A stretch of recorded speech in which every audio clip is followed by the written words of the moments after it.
Senta que lá vem a história.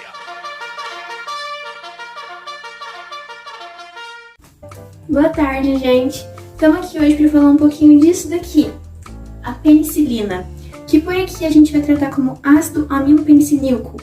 Você nem imagina o quão impactante isso daqui foi na história da humanidade.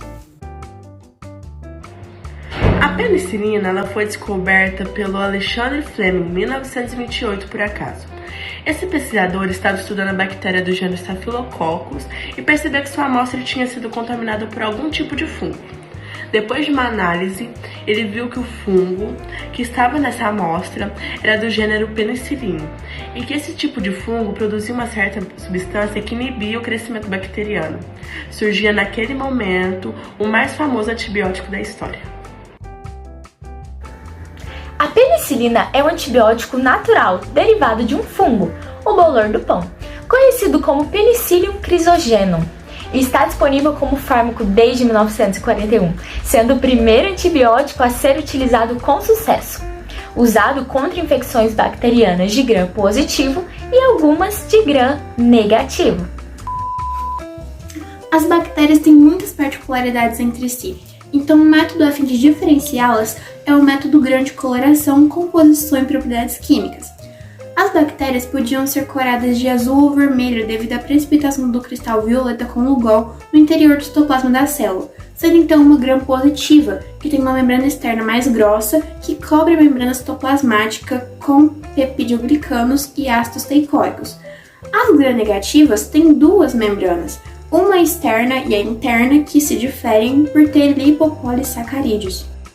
A penicilina foi o fármaco precursor na produção, síntese e comercialização de muitos outros antibióticos que estão presentes nos mercados farmacêuticos que existem hoje, inclusive derivados dessa mesma molécula que são produzidos por semissíntese, que é uma aplicação nobre da química orgânica sintética por permitir o acesso a substâncias terapeuticamente e medicinalmente úteis, com níveis de complexidade variáveis. Por exemplo, a amoxicilina. E outros tipos de penicilina são a ampicilina, que é uma penicilina de amplo espectro, tendo atividade contra grãos positivos e gram negativo, mas que é inativo por penicilinases.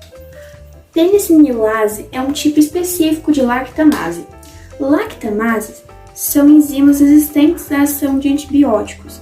Então essa penicillinase, ela age contra as penicilinas, porque ela também tem um anel beta-lactâmico que faz a hidrólise contra as penicilinas.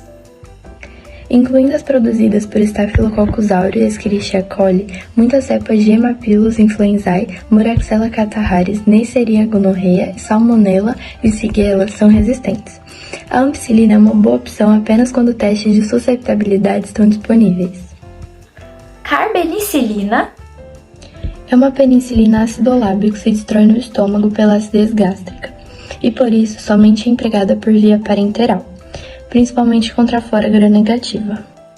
dicloxaclina Essa é usada principalmente para infecções gram-positivas suscetíveis, devido às estirpes de Staphylococcus produtoras de penicilinases resistentes ao tratamento de benzopenicilina.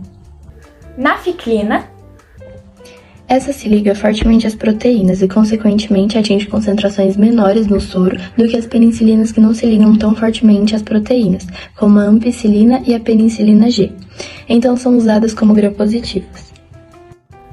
oxaclina Sendo mais uma daquelas usadas contra penicilases.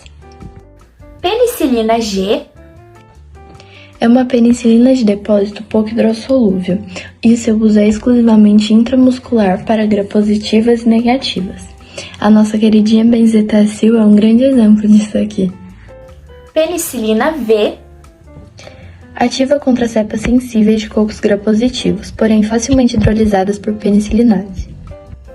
piperacilina Tem atividade antimicrobiana ampliada. e ticarcilina. É usada para agir gram-positivo e negativo aeróbicas. Essas penicilinas têm até uma subclasse de antibióticos apenas para elas.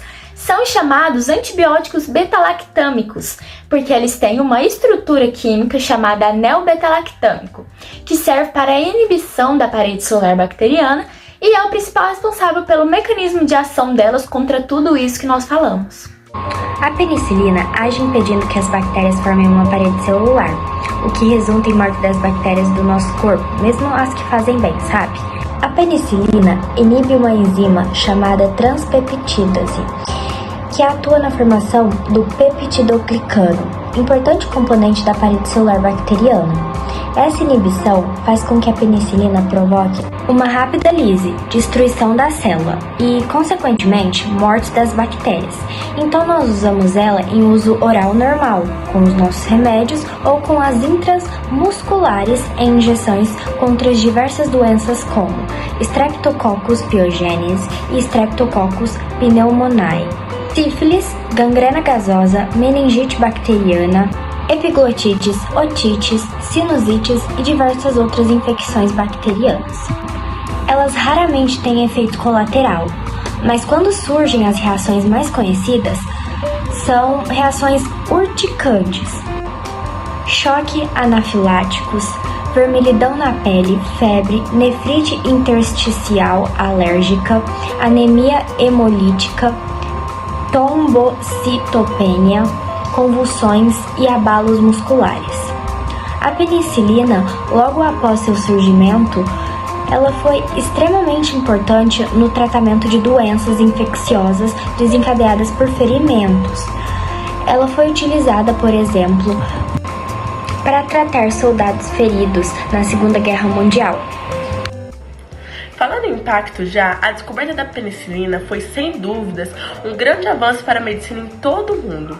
Foi a partir dessa descoberta do antibiótico que várias doenças que antes matavam muitas pessoas puderam ser curadas e hoje tratadas com relativa facilidade. E que na época da descoberta e tratamento acreditavam demais que o problema com essas bactérias teria chegado ao fim. Hoje nós sabemos que realmente as grandes cepas foram sim acabando, mas em contrapartida as mais fortes e resistentes vieram. Mas, graças à penicilina, grandes avanços nas pesquisas à procura de mais antibióticos são possíveis e com grande praticidade.